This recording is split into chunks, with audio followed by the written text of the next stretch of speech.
who is consistently angry about something be assured of a healthy life experience? Not really. Somebody who worries about this and that and the other, are they going to have an absolutely healthy experience? Probably not. Can someone who's usually joyful about most things make a declarative statement that I will be a healthy person forevermore? Yes, they can. That's why we say your dominant quest is for joy. And when you let that be your intention, even if you're not there, you keep reaching for it, you must get there. And again, we want to say there is no condition, no matter how dire it seems, that cannot be released from your experience. There is no such thing as a fatal illness.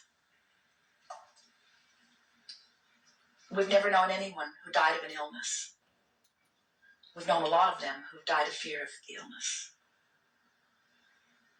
Because the fear is that feeling of powerlessness and a disconnect from the resources that are the healing that you're talking about.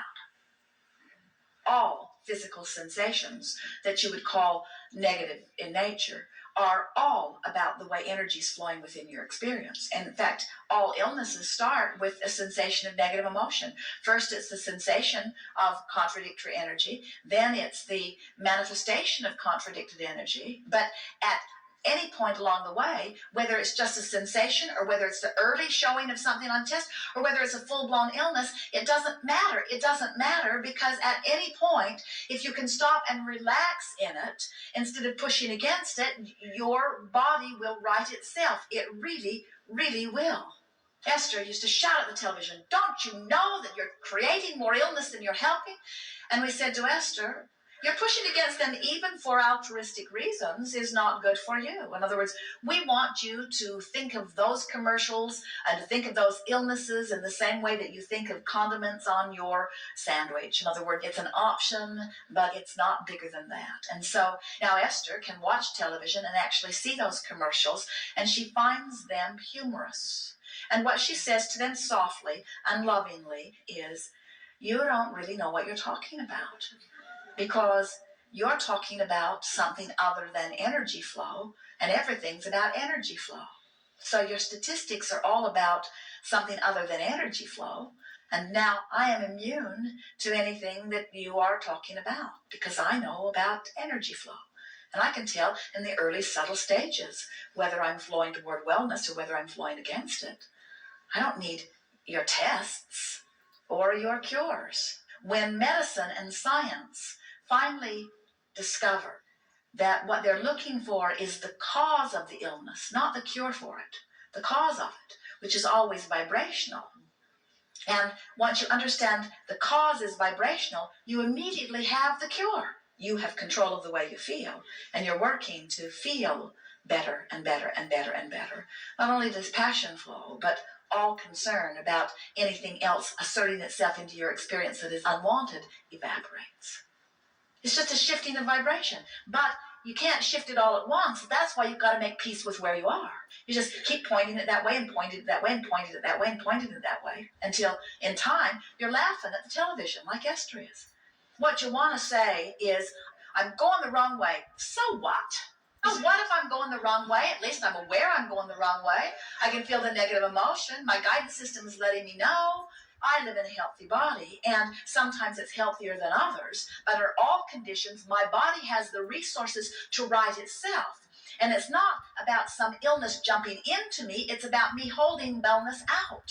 And I hold wellness out by pushing against all kinds of things. I find things to worry about because I find things to push against, because I feel guilty and blameful and angry. In other words, I hold myself in vibrational discord because long ago I've disregarded the guidance that is within me that says this is the way to clarity, and this is the way to health, and this is the way to abundance. Instead, I listen to that one and that one and that one who says, no, hard work and struggle. You're wrong. You need to be embarrassed. You need to feel guilty. You need to redeem yourself. You need to accept the inappropriateness of you. And we say, in the moment that somebody convinces you to accept a particle of inappropriateness in you, they have pointed you in the direction of potential illness. It is a feeling of loving self and worthiness that is equivalent to health. And it is a feeling of I have done wrong that is illness. If you don't love you in the way that your source energy loves you, you got resistance going on that's going to show up in some kind of way. Some kind of way.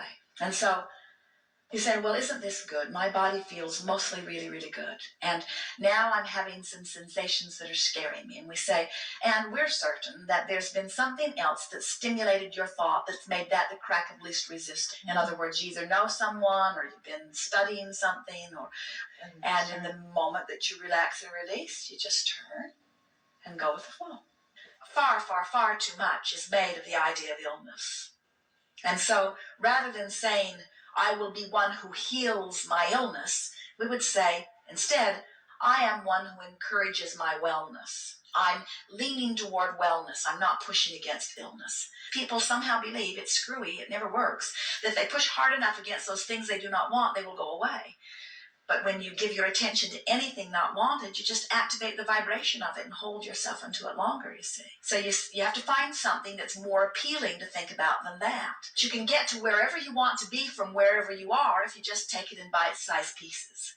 And that's why we're saying, if you let your desire not be for health, but be for feeling good right now, and you keep letting that be your dominant intent, to feel as good as I can feel right now, no matter how bad that might be, to feel as good as I can feel right now.